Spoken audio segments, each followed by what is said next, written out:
Yes, magandang hapon sa ating mga viewers at ngayon pong araw ay August 20, Wednesday, 12:12 in the afternoon. So ngayon po ay kayo po ay nanonood sa programa ng Road Full of Disaster.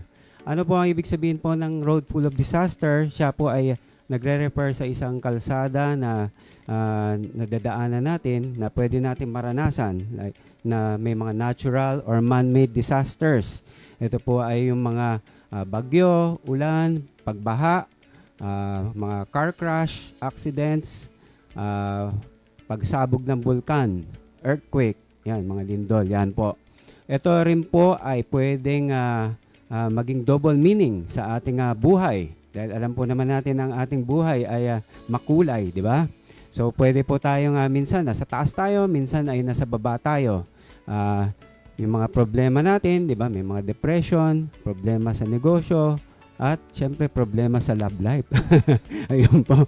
So, ano po natin? Ang ating pong purpose is tayo po in spite of all this disaster and negative na nangyayari sa atin, tayo po ay resilient. Yun po ang keyword natin, resilient. Tayo po ay tumatayo or pag tayo nadadapa, tayo lang ng tayo. Huwag po tayo mawawalan ng pag-asa. Yan po. So ngayon, bago po tayo pumunta sa ating mga guests, ay ipaalam po muna natin sa ating mga viewers.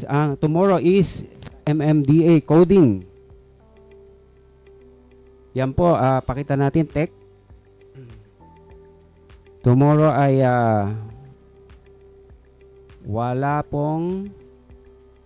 walang number coding tomorrow. Bakit po? August 21 is Ninoy Aquino Day, special non-working holiday. So, wala pong coding. Yan po. So, ipaalam po rin po natin na nagkaroon po ng lindol kanina. Kaninang umaga, ito po ay saan po na, pakita natin, tech. Nagkaroon po ng earthquake alert sa Batangas at Cavite. Aftershock ay inaasahan kaninang madaling araw, 2:02 in the morning. So ang po ay sa Calaca, Batangas. Yan po. So ngayon po ay hindi na po natin patatagal. Pakikilala po natin ang ating mga guests sa ating programa.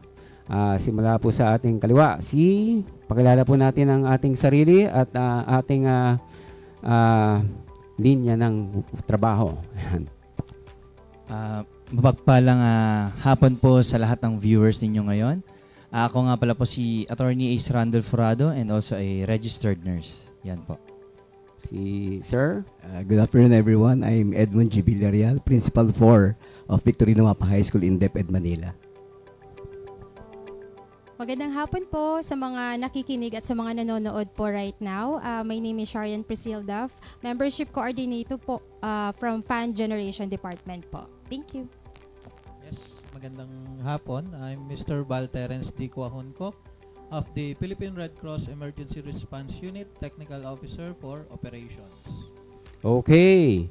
So yan po, napaka-exciting po ang ating topic, no? So simulan po natin. Nung bago magpasokan ang eskwelahan, no? Ano po ang ating preparations na ginawa? Si Sir Edmond, yung ano pong ginawa natin sa school before the school opening, anong preparation ginawa? Yearly po, ang DepEd ay may programa dito, yung tinatawag nating Brigada Eskwela, where we prepare the schools, yung facilities, and of course the systems and processes of the school para sa pasukan hindi po magkakaroon ng mga problema, no, ang ating mga mag-aaral. Yan po, sir. Okay, Brigada Eskwela, yan. Sumama rin po tayo sa ating Brigada Eskwela sa school malapit sa atin, no? Nag-conduct po tayo ng flushing tsaka naglinis. On the part of the Philippine Red Cross, I think, di ba, sumasama rin kayo. Pakibanggit po kung ano po ang natin before the opening of the classes. Yeah, with the Philippine Red Cross, no, as a whole, not on the emergency response, no, kung walang disaster, we conduct trainings for the schools and preparations for emergency situations para sa mga students, and not only the students but the workers or the teachers, the workers at the schools. So, naipag-coordinate yung ating different services, no, pagdating diyan. Okay. So, tumutulong din po tayo sa Brigada Eskwela. Tama Yes, po ba? with the Brigada Eskwela also, kasama din sa program. We are always invited with the DepEd. Okay. So, matanong naman natin si Sir Edmond, no? How is the ratio of the classroom to student? Actually, for sub, I can only say something about the Victory Namapa High School. Your So sa amin school? naman 1:1. No? Ibig sabihin, isang section, isang classroom. Although, giniba yung aming main building, ang ginagamit namin ay ang aming annex building. So, last year we resorted to blended learning. So, kalahati pumapasok, kalahati nasa bahay. But this year, you were able to borrow a building in Recto High School. So, nakakapasok na po yung all grade level. So, 1:1 pa rin po ang ginagamit namin for face-to-face classes. Okay. So, sa isang classroom po, ilan po ang estudyante? Sa amin po mga 35, maximum of 40. Yan. Okay. So, lahat naman po ay nandun sa school classroom, no? Tama Yes, sir. po? Yes, sir. So, hindi naman nagkulang. I think sa province yata ang nagkukulang, Yes, sir. no? Most likely sa province po yan. Yun. So, yun. At least, okay naman po in Metro Manila ang ratio ng student to classroom, no? So, aside from that, meron pa po bang na-encounter na problems during the school opening? Ngayon po, ang isa sa mga issue natin sa DepEd or yung bullying pa din naman. No? Okay. Talagang every year yan ang nagiging problema natin sa DepEd. So as a school, we have a lot of activities and programs to siguro na may promote natin no, yung tamang pagsasamahan ng mga bata, mga estudyante para maiwasan ang bullying. And then also, we also conduct mga investigation if there are cases of bullying, not to punish but to correct what is wrong in the among the students involved. Okay. So, yan po ay isang napaka-hot topic, no? Yung bullying na yan, eh. Nandito po kasama natin si Attorney Ace, no? Ano po ba ang mga may legal remedies po ba yan? Kung kunyari ang student to student, yung isang student A or binuli niya si student B or si student B, ano po ang may legal remedies or something ba yan, attorney? Yes, meron siyang legal implication actually. Yun ang tamang term natin. So, under the anti-bullying law ng 2013, unang-una, minamandato ng batas natin na magkaroon ng policies, mga polisiya sa kanilang mga schools. Inaatasan yung mga department heads, principals, supervisors, superintendents na gumawa ng policy patungkol sa preventive measures ng pangbubuli and kung meron man, ma-address or ma-resolve yung mga issues of bullying. Going naman ngayon doon sa mga students, sinasabi kanina sa tanong natin, paano kung student to student? Titignan muna natin kung are they criminally liable muna. Yun muna tayo eh. Ano i-determine natin? Yung age of criminal liability. If they are below 15, para clear below 15, they are exempt from criminal liability. So, mangyayari niyan, sino magiging liable? Wala ba? Meron, of course. Kung nangyari ang bullying inside the campus, then yung mga supervisors o yung mga district heads or principals ng kanilang mga respective schools. Why is that? Baka kasi marami magtatanong, attorney, bakit yung mga teachers, hindi naman sila ng bully? Because magkakaroon tayo ng tinatawag na loco parentis. Ibig sabihin nun, ito ay isang legal principle na kung saan, pag in English natin, in lieu or in the place of the parents. In other words, the moment na pumasok ang students natin sa ating paaralan, ang tumatayo ng ngayong mga magulang ay yung mga teachers, principals, or superintendents, kung sino yung mga heads na assigned sa school po ninyo. Example, yun po yung ating mga pananagutan. Next, assuming naman yung student doon o isa sa mga students ay 15 but below 18. Ngayon, titignan na natin ngayon kung merong discernment. When we say discernment, ang isang student or isang minor pa rin kasi, minor pa rin siya eh. Titignan ang discernment meaning alam na nung tao kung ano ang tama o mali sa kanyang kinilos. Then, Kung merong discernment, na-assess na natin may discernment yung bully, then he may be held criminally liable. Okay. So, pag nasa school premises, ang malalagot po nito ay yung sa school, mga school officials. Matanong naman natin si Sir Edmond, no? Sa school nyo po, ano po, meron po ba kayong ano pong mga safeguard measures, or let's say may na-encounter kayong nagbully tapos may nag-complain, ano po yung meron po bang ano ba tawag doon? Meron po bang safety measures or mga guides na ini-implement, or paanong action po niyan? Yes. Katulad po sinabi ni Attorney, since meron tayong batas about it, we really need to implement this program na kami more on prevention talaga. Tama yung sinasabi mo, Sir Rolly, no? We need to prevent things kasi kung hindi mo mape-prevent, mas malaki magiging problema ng school, lalo na kung may nangyaring bullying at walang ginawang hakbang ang school. May pananagutan po ang school dito simula sa school principal hanggang po sa lahat ng involved. So sa amin po, we promote talaga yung camaraderie among the students, no? Yung tsaka yung respect, no? Sinasabi ko sa mga estudyante, let's enjoy life, but enjoy life responsibly. Lahat ng bagay may hangganan. Ang karapatan mo natatapos pag nagsimula yung karapatan ng ibang tao. And then syempre, when the students complain about it, we conduct investigation to be fair with those who are being complained. Hindi pwedeng basta ka lang gagawa ng drastic move, patatanggal mo na yung bata. Kailangan mag-conduct ka rin talaga ng investigation. And DepEd is, hindi kami punitive. Ibig sabihin, we're reformative. We should reform these students. Kasi may mga root cause po yan eh. Minsan galing sa bahay, nadadala sa school. Yun po ay isa sa mga problema. So kami as DepEd people, more on preventive talaga kami, sir. Okay. So, sir, pwede ba yan patawag yung mga parents yan pag gano'n? Para Yes. ipagharap-harap? Opo, pero usually ginagawa namin, hindi talaga namin kinakausap mag-isa yung bata. Dahil minor yan, mapupuntahin namin yung parent. Hindi rin pwede na kung may kino-complain, paghaharapin mo kagad. Gera yan, sir. Mahirap yan. Oo, kasi kausapin mo muna yung nagko-complain, then what are the demands, then kausapin mo yung kabila, ito yung demand nung totoo ba yung complaint, then you conduct an investigation. Pag pwede sila magtagpo, tsaka lang natin sila pagtatagpuin, no, para hindi lumaki. So let's try to de-escalate, hindi mag-escalate. Kasi minsan talaga, ang experience ko, pag pinagharap mo kagad yan, galit na galit kagad yung parents. Siyempre, ang pagagalitan yung anak nung kabila. Yung parent naman nun, magagalit din. Parent to parent na nangyayari. Nag-umpisa sa bata, naging parent sa parent na lumalaki, sir, ang issue.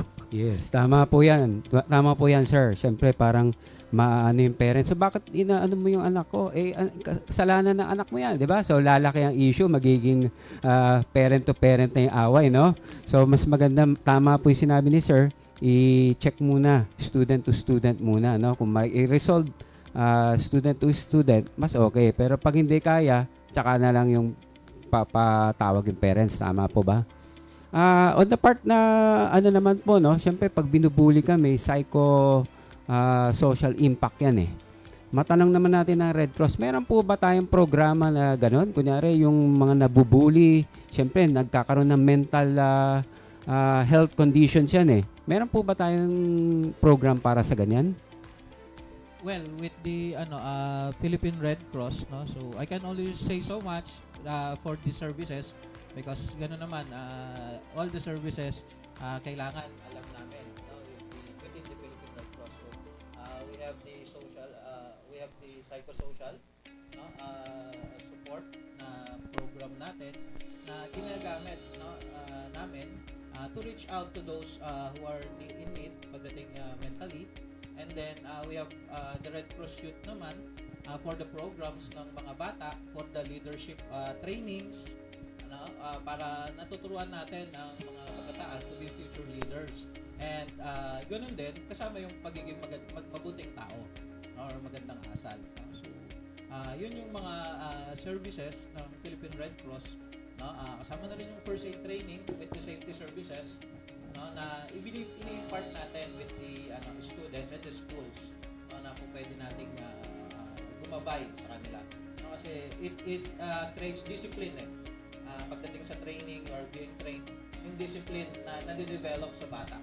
and then the leadership, and everything will follow na nagiging nakatrain tayo ng mabuting tao to be an example to others para gayahin din nila. Okay. So, sa part po ng school, sir, meron po ba tayong sa guidance po ba yan pagka ganyan nagkaroon ng mental health problems or depression? Yes sir, meron po kami sa ano kasi actually in Victorino Mapa High School we have trained teachers on how to handle mga issues about mental health. And I think mga 20 or almost 30 teachers na po ang na-train namin. Meron kaming ka-partner from the Alumni Association, and these teachers underwent a training on how to handle these cases on mental health of the learners. Pero ini-inform po muna namin syempre yung parent about it. Okay. So, at least maganda po yung sa school nila, sir. May kompleto, no? Meron pong sa guidance, sa mediation, no? So, how about kung matanong natin si attorney, no? Kung yung bullying from the school ay umabot sa labas. Let's say sa school, binubuli na. Hanggang sa labas ng eskwelahan. Let's say sa school, sa labas habang naglalakad, niloloko pa rin or binubuli pa rin. Ano po ang magiging pwedeng action yan pagka ganun po, attorney?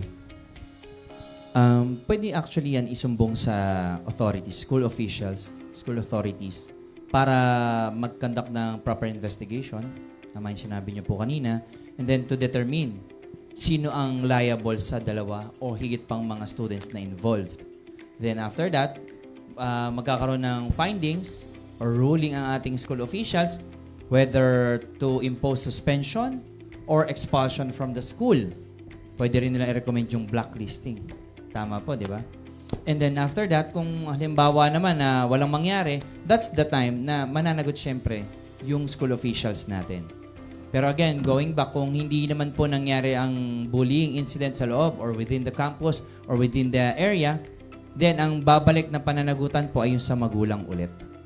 Okay. Pero, syempre, outside the school premises na nangyari. So, pwedeng sabihin ng school authorities na hindi po namin sakop yan dahil outside the school premises na dito lang po kami sa bakod namin sa eskwelahan. Outside nangyari po, paanong process po na pwede nating gawin dyan pagka ganun? Well, actually, hindi siya, hindi siya yung limited na example, paglabas mo, hindi naman na school premises yan. Considered pa rin yan. Nilawakan yung scope, even mga within nearby establishments, pwede pa rin i-cover dyan. Kasi, ang nangyayari, kung gagawin mong ganoon na technical, sasabihin natin, word by word ang explanation natin, then we are circumventing the power of the law. Ibig sabihin, nililimitahan mo yung kapangyarihan, nililimitahan mo rin yung pananagutan ng mga those possible na liable people. Yun talaga. So, hindi naman pag sinabi mo, kasi yung tindahan dyan, sabihin ng mga matatalinong mga students, sabihin, hindi naman po sir nangyari sa labas, sa school yung yung tindahan, hindi pa rin. So, malinaw yung sabi ng batas na kahit nearby establishments po, pwede mong i-cover yon. Yun yung talagang application. So, covered pa rin ng school, Yes. yung kahit outside, Kasi malapit lang within the area pa rin. May radius yan okay. So, kung outside the radius, ano pong pwedeng gawin pagka ganyan? Let's say, outside the radius na ng school. Well, actually, itong batas na to, dinidefine yung bullying and ini-enumerate who are may be held liable. So, now, considering yung sabi mo, outside na ngayon ng premises or the radius ng bullying, then it's the time, it may be held liable na ngayon yung student, himself or herself, and also the parents na. Sila na yung titignan. Again natin, going back sa may, yung mark, yung parameter, legal age na ba siya? Kung minor, is that student acted with discernment? Then that's the time, kasama na ngayon yung magulang sa liability ito. So, saan po kayo magpapile ng complaint pagka ganun, outside the radius? Well, they can go dun sa, meron tayong mga offices. Example, po pwede sila magpunta sa local government unit na concerned. Po pwede rin sila dun sa pinakamalapit na police station. Sa police station, alam nyo, gusto ko i-comment natin yung mga uniform personnel natin na napakasisipag po. Lagi po yan, PNP, BJMP, mga uniform po. Sa mga nearby police station, meron po kasi tayo dyang women's and children's desk doon talaga sila naka-designate. Kung hindi naman po malapit sa ating sa police station, then baka mamaya they are residing within the same barangay or adjacent barangays, pwede rin sa barangay para hindi na mag-escalate yung term nyo kanina o lumala pa ang mga possible na hindi pagkakaunawaan. Then, kung wala talaga, hindi naman po nililimitahan ng batas, they can resort for filing of legal action for pwedeng bullying or po pwede ring Republic Act 7610 or yung anti-child abuse law and kung ano pa yung mga possible sa mga actions nila na merong corresponding criminal cases. Okay, so narinig po natin, no, pag nasa school premises or within the radius of the school, it is the school authorities ang Yes. dapat pong managot pagka ganun Managot or take at action. same time Or take mag-supervise, action, yes. magbantay. Yun talaga Pag outside the school radius, it will be the barangay or the police authorities, no? So, punta lang po sila sa Women and Child Protection Unit. Tama po ba? Yes, Yan. Eh ngayon, baliktad po naman natin ngayon ang sitwasyon. May nag-viral na post sa Facebook last time, no? Binugbog yung teacher. Yung estudyante, binugbog yung teacher. So, dahil lang po sa grade, ano po ang possible action nito? Tanong muna natin si Sir Villarreal kung ganun na nangyari. Kung may matapang nangyari na ba sa inyo? Yes, kung mas matapang pa estudyante, binagsak mo ako, walang yaka, binugbog yung teacher. Ano pong possible actions ng mga ganun?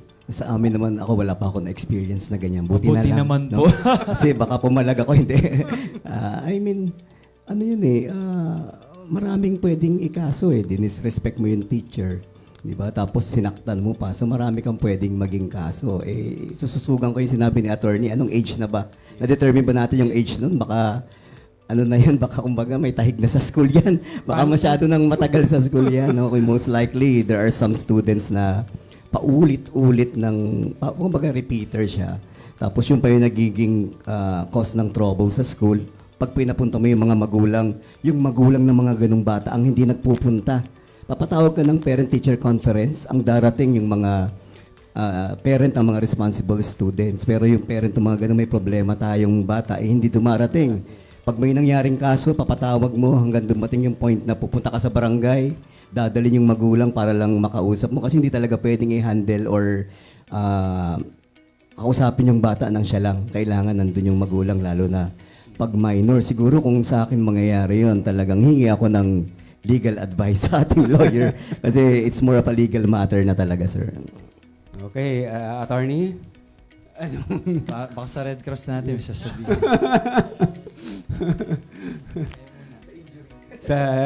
sa Red Cross, syempre, Red Cross, magre-response.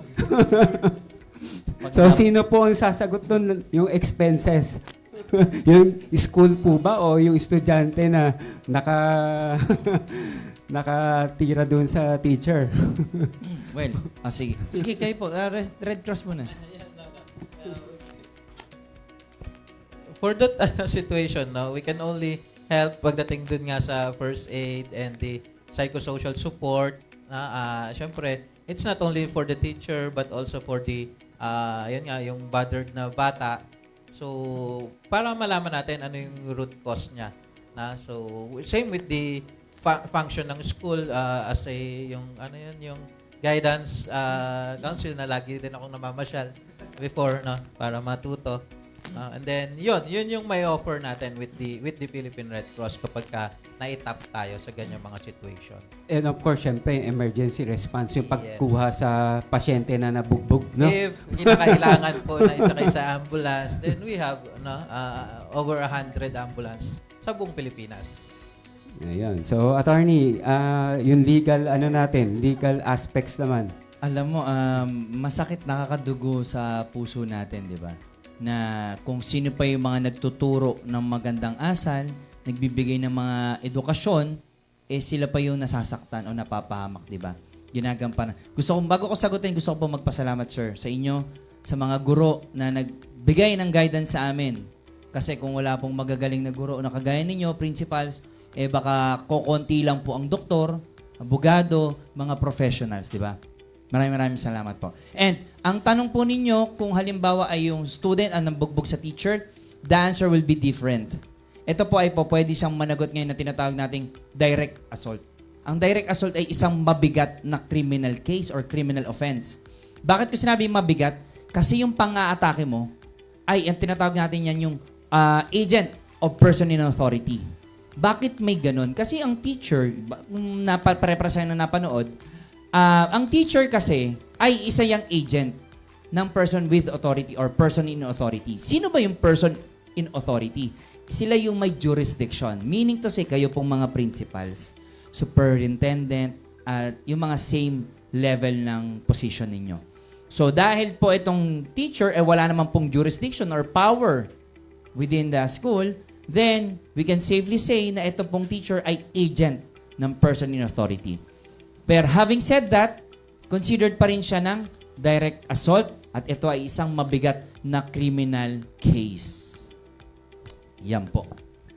Let's say, sabi nyo nga, depending on the age, kung minor po ang nakadisgrasya dun sa teacher, paano po yun? Is it the parents ang mahatulan or ano po yun? Paano po yun? Okay. Ang criminal action ay personal in nature. Meaning, pag sinabi ng personal in nature, kung sino yung gumawa ng criminal na kilos, siya lang ang pwedeng managot. Ngayon, kung yung minor ay siya ang nakagawa ng isang kriminal na kilos, then sabi kasi ng ating Article 13 or Article 12 rather na exempting circumstance yung minority. So kung exempt pala siya sa criminal liability, walang criminal case. Pero it doesn't mean na walang pananagutang civil ang mga magulang. Kaya pupunta na ngayon yung pananagutan sa magulang. Yun po ang ating magiging cause of action dyan natin. So magiging civil case na siya, hindi na criminal Yes, case. kasi nga dahil by reason of the law mismo, malinaw, sinabi niya, exempt from criminal liability mga minors. Then, kung hindi naman po pwedeng walang mananagot. Tama? Lahat, in every action, meron talagang kaakibot yan ng mga legal consequences. So, kung wala man siyang pananagutang kriminal, meron siyang pananagutang civil. Yan po yan. Okay. So, yan po, narinig po ng ating mga viewers. So, magbabalik po tayo. Konting commercial break lang muna tayo.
Mitigation and other civic-oriented activities. During the height of pandemic, conducted flushing and disinfection of streets, institutions, and barangays, turnover of face mask and face shield, alcohol and essentials to different areas. Together let us work towards a fire-safe and disaster-resilient nation.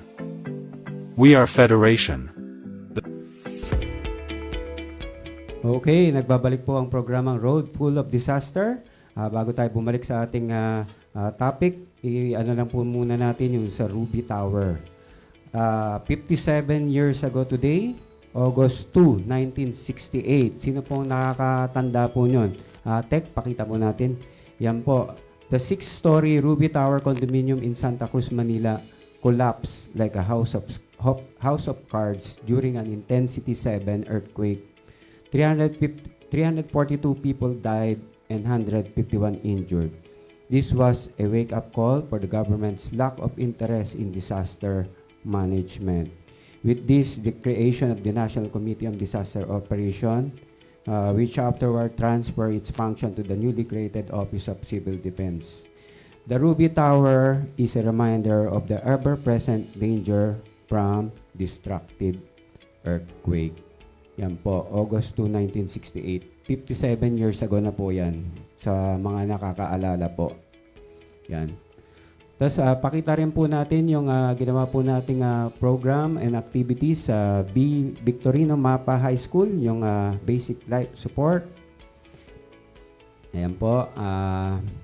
Papasalamat po tayo kay Sir Edmond Villarreal, principal ng Victorino Mapa High School, for having us. Ayan po, nag-conduct po tayo ng basic life support, cardiopulmonary resuscitation, and AED training para sa mga birth or hindi po to barangay, Batang Emergency Rescue Team sa school. Yan. So, yun. Thank you very much for the trust and confidence. Yan. So, ito po. Ngayon po ay magbabalik po tayo sa ating program. Yan po. Nasagot na po ni Attorney kanina kung ano po ang mga legal implications or legal actions na pwede gawin pagka vice versa ang nangyari. So, mapunta po naman tayo sa disaster. Sa part ng school po, ano pong mga preparation natin? Lalo na tag-ulan po ngayon. May paghahanda po ba tayo? Flooding? Kung may lindol po, meron po ba tayong paghahanda, Sir Edmond? Yes po. Sa Victorino Mapa High School, we always follow yung 4 thematic areas of DRRM, yung prevention and mitigation, preparedness, response, and then rehabilitation and recovery. Pero we put more of our efforts sa prevention and mitigation kasi lesser response kapag nakapag-prepare ka talaga. No? At ang pagkakaiba namin sa ibang government agencies, nasa amin yung bulto ng mga kabataan. No, na napakalaking responsibility. Yan ang lagi kong tanong sa mga teachers, ano pagkakaiba natin sa ibang government agencies? Ang bata. So dapat we should really plan and implement programs to safeguard their safety. May disaster man o wala. Sabi ko yung plano natin, ano yan eh, yan yung plano na pinaghandaan mo talaga pero ayaw mong magawa. Bakit? It means walang disaster na nangyari. Kaya sabi ko, better have it and don't need it than need it and don't have it. Ayun. So, on the part of Red Cross po, ano pong preparation ang nagawa? At saka sa mga recent flooding na nangyari, di ba? Yung nakalipas na malalakas yung mga ulan, no? So, ano pong mga actions na na-taken natin? With the Philippine Red Cross, no? So we have the so-called four P's, no? So we have to predict, no? Alamin natin kung ano yung mga sakuna na maaari nating maranasan, no, sa ating mga kanya-kanyang komunidad. And then we have to prepare, no? Then after preparation, no, we have to plan and we have to practice. No? So yun yung mga ini-inculcate natin sa lahat ng mga ginagawa natin with the schools, communities, and some partners, and lalong-lalo na as a Red Cross personnel, no? So kailangan dapat sa ulo namin yan or dapat nasa puso namin yan, no? The predict, prepare, plan, and practice, no? So yan po yung isa sa mga ginagawa natin na paraan para mabawasan yung impact ng isang kalamidad sa atin, no? Whether maging bagyo or lindol or anumang kalamidad yung ating maranasan. Okay. Si Madam yata may i-share sa atin, no? Ano po ba yung i-share nyo sa atin? At mukhang maganda yata yan. Okay, thank you, sir. Sir, first and foremost po, maraming salamat po sa pag-imbita po sa amin dito para ma-promote po natin yung ating Safeguard membership program. Of course po, ito po ay sa pangunguna ng aming butihing Chairman Richard Dick Gordon. So, for just 1,000, yan po, naka-flash na po sa screen natin, for just 1,200 pesos po, you're not just making a donation. So, you're fueling po yung mga vital services na ino-offer natin sa Philippine Red Cross na pinoprovide po natin. And your contribution po, malaking tulong po yun sa atin sa PRC to maintain and acquire mga new ambulances. So yun po, no, isa po yan sa mga priority din po natin because we believe na the more ambulances we have, syempre the faster we can help. And of course po, to ensure yung quick emergency response po natin and saving lives across our community. So itong membership program po na tinutukoy po natin, anyone can join. So as young as 3-year-old po, ina-encourage na po natin sila na maging member or kasapi po ng ating programa or ng ating humanitarian cause. So yung ating safeguard po, that's for individual ages 3 up to 85 years old. So 1 year po yung validity po natin dyan. So bukod syempre, nakatulong na tayo sa Philippine Red Cross kasi it's more like donation po siya or contribution para po ma-maintain natin yung mga operations po natin, no, sa pang-araw-araw. Of course po, meron pa itong balik para sa mga members natin. So may benepisyo po. Pag tayo po ay naging member, of course, meron tayong 1 free blood bag and 1 free ambulance service in case yung member po natin ay na-aksidente at nangailangan po ng serbisyo po ni Philippine Red Cross katulad po ng blood and the ambulance service. And aside from that, syempre po meron po siyang additional benefits katulad po nung mga no, accident assistance benefits. For example, we have 300,000 worth for the accidental death, disablement, dismemberment, and then kapag yung member po natin na aksidente nagpagamot, meron tayong amounting maximum amount which is 10,000 per occurrence po. Of course, we do not want na laging ma-aksidente yung mga members natin. Wag naman. Pero yun po, meron tayong 10,000 na assistance po pag nagpagamot yung member po natin. And meron tayong hospitalization din po na 200 pesos per day. So regardless kung public or private hospital po na confine yung member natin. Automatic po yun. Kapag accident causes po yung nangyari sa member natin, yun po yung mga benepisyo po na pwede nating ma-provide po dun sa member po natin. And then for more details, naka-flash din po dyan kung interested po tayo. No? And-encourage po natin yung mga nakikinig po, yung mga nanonood ngayon. You can visit po any Red Cross chapter po na malapit sa inyo. So kung sa tatanungin, meron ba yan sa probinsya? Meron po because we have 102 chapters nationwide. So wala pong magiging problema kung gusto po natin magpa-register. Actually, kahit mga family members po natin, we also encourage since napakalawak po nung ating issuance age which is 3 hanggang 85, yung mga siblings natin, parents, mga elders po natin, pwede po natin silang i-enroll dyan sa ating Safeguard membership program. And yun po, pwede tayo on-site registration or online registration naman po. So pag online, pwede tayo yung sa email po namin, that's members@redcross.org.ph or yung QR code po. Pwede po kayong mag-register dyan via our QR code. Ayan, thank you. Okay, so napakagandang programa, no, sa Safeguard. So meron ka ng insured ka for Yes, 10,000, sir. tama po ba? 10,000 For the accident medical reimbursement. And that's per occurrence pa, sir. per Again, we do not want occurrence. na laging may mangyari sa mga members natin. Pero in case, diba? Parang gusto niyo subukan na mangyari ha. Ayun po. Dagdag ko lang din po, benefits po natin dyan, sis, na pag-uusapan naman na natin to, meron po, covered po natin yung dengue. So, napapanahon ngayon siya, dahil tag-ulan, lalo na sa mga estudyante natin dyan, and animal bites. Yun, sir, covered din po ng ating membership program. By the way, ang ating insurance partner po is Prudential Guarantee. Okay. Kasama ba ma'am yung leptospirosis? Dahil nagbababaha ngayon eh. limited lang po siya sa sa dengue and sa natin, animal bites po. Sa And then, ABC. common sicknesses din, attorney, covered din po natin. Pero, Like what? Para, kasi alam nyo po, kagaya ko, ako alam ko, medical by background ako. Paano po yung mga viewers natin? Explain nyo ano po yung mga common illnesses. Common illnesses po, like for example po, yung member natin, nagkaroon ng fever, nagpa-confine po sa hospital. Yun lang po, pag sicknesses, very limited lang po or restricted lang po siya sa confinement natin, which is 200 pesos per day. So, pag na-confine yung member natin because of may fever, may cough and cold, yung mga ganun po. Or kapag pre-existing condition po, covered din naman po natin, pero yun nga po, confinement pa rin po yung pwede nating i-provide sa kanya.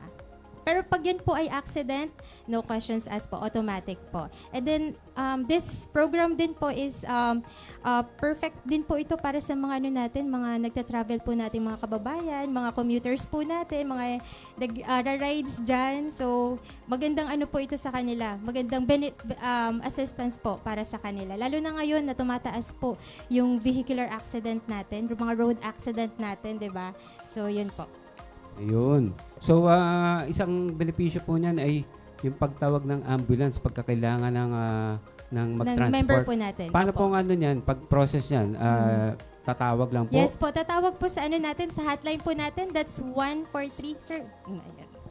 Para po dun sa request po natin ng ambulance service Tapos, or kahit po blood. Tapos, tatanungin lang Yes, opo, yung may operator po tayo doon ID or number. yung staff po natin na magbe-verify po Pakita natin. kung tayo po ay safeguard member po. So, Okay. yan po yung actual. So, ganito po yung actual, no? Ganyan yung actual. So, may pangalan, tapos may serial number. So, serial number ang check Policy nila. ID number po. Yes Okay, po. so pre-1 unit of blood. Pagka kailangan mo ng, kung nangangailangan po ng dugo, pwedeng mag-request. Pag So, wala nang na-accident po. babayaran. That's free po. Yung Free. processing fee, wala na rin. Free po. Wala. Blood, Totally wala. Free one bag of blood po. Pero limited lang po siya sa amounting to 1,800. Paano, Not- yung Yung sa po natin, sa blood po kasi 'di ba ang inaano naman natin doon is Yung the processing processing fee, fee, yes. not the blood itself. Kasi minsan yung nagiging Yes, misconception yes, din yes. ng mga natin, ng mga kababayan natin na parang akala nila is may bayad yung blood. Pero hindi po. Ang binabayaran po natin doon is the processing fee. And the processing fee, that depends po kung ano yung blood component na syempre nakukunin natin. Kasi yung mga like apheresis products natin, I think medyo mas malaki po yun. Mas malaki yung processing fee natin for that. Pero like kung yan po ay yung mga whole blood, RBC, yes, yun po. Pasok naman po yun dun sa free bag of blood basta natin. yung pag nag-request ka, babayaran mo na lang is the processing fee which is 1,800. So, tama? Libre, 1,800. yun, libre na yun, sir. Wala na babayaran Yung doon. 1,800 na yun, libre na po yun. Opo. Okay. So, So, instead pick up na, lang. magbabayad 1.8, tapos kung medyo malaki sa 1.8, yun na lang yung Yun babayaran. na lang po yung shoulder nung natin, nung Yun. family member or ng relatives po. Opo. Sa 1,200, I think that's good na po siya eh. Parang, siksik talaga yung benefits na pwede nating makuha, di ba? Kasi sa 1,200, nakapag-donate na tayo. Tapos nakatulong pa tayo sa Philippine Red Cross at the same time, protected pa po tayo. And sana rin po yung mga family members natin. Kasi si card holder lang po yung magbe-benefit niya. So, yung pagka-register nito is saan? Mga local chapters po ba? Yes, sir. Local chapters po, kagaya po na nabanggit ko kanina, we have 102 chapters nationwide. So, I don't think magkakaroon tayo ng problema doon dahil marami po tayong mga chapters ng mga provinces po. Kahit saan po kayong, saan parte kayo ng bansa. So, meron tayong mga nakatayong dyan, Red Cross offices po. So, pwede po tayong mag-register sa kanila. Or, kung mas convenient po sa inyo, via online. Ayan. Or mag-email po sa amin or tumawag po. Okay. So, yan po. Sir Edmond, ano pa po ba ang nagiging problems natin sa mga schools? Meron pa po ba tayong mga na-encounter na problems during this opening? And siyempre, nagsimula na ng last July yata or yung iba August. Yan. Yes, sir. Isa sa mga issue namin ngayon yung reading, sir. Medyo hirap ang mga bata na pagbabasa sa that is one of the trust ni DepEd ngayon, yung tinatawag na ARAL program. So it is something to do with the reading and mathematical ability of the learners. So nag-start na po kaming mag-meeting about it on how are we going to address the issue on reading. No? Kasi hindi ka makakapagturo ng ibang bagay kung hindi marunong magbasa yung mga bata. No? So through the ARAL program, meron kaming mga activities na pwedeng i-pull out sa klase, pwedeng add-on after nung klase nila, pwede ring tutorial sa bahay para ma-enhance yung reading ability ng mga bata. Okay. So how about yung sa mga mental health ng mga estudyante? Kasi di ba minsan yung iba yung mga nagkakaroon sila ng mental depression dahil sa studies, na pressure, dahil sa mga kaibigan, peer pressures. Meron din po tayong preventive measures, sir? Yes sir, meron din tayo. Yun nga sabi ko si DepEd kasi more on prevention pagdating sa mga ganyang issues.